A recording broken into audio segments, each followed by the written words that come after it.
Máis de 300 persoas participaron durante toda esta fin de semana no Encontro Arqueolóxico do Barbanza, que este ano chegou á súa 13ª edición.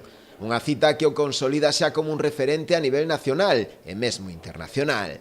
Na apertura do seminario tomou parte o delegado territorial da Xunta na Coruña, Ovidio Rodeiro, que destacou a importancia deste evento, de gran interese cultural, polo que pasan prestixiosos expertos na materia. Non podo facer máis que aplaudir ao Concello de Boiro e ao seu alcalde polo seu empeño en darlle novo pulo, un impulso definitivo ao Centro Arqueolóxico do Barbanza e deste xeito permitir o desenvolvemento de diversas actuacións encamiñadas á recuperación dos xacementos, a súa protección, conservación, facilitando o seu estudo por parte dos investigadores, favorecendo a súa visita e facendo extensivo o seu coñecemento a todos os públicos. Tamén tomou parte o alcalde Xoán Xosé Dieste. O rexedor fixo fincapé no importante traballo que está a facer o Concello para consolidar este encontro de carácter anual. Aportamos el dinero, que algunos dicen que no es importante. Es muy importante.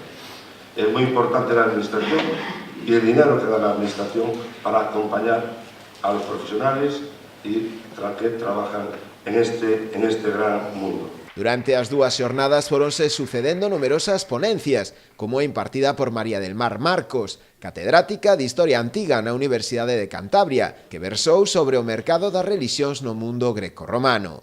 Outra das charlas que levantou maior interese foi a ofrecida por Ezequiel Lago, arqueólogo e investigador da Universidade de Santiago, que expuxo os resultados da intervención efectuada no emeritorio da Miserela.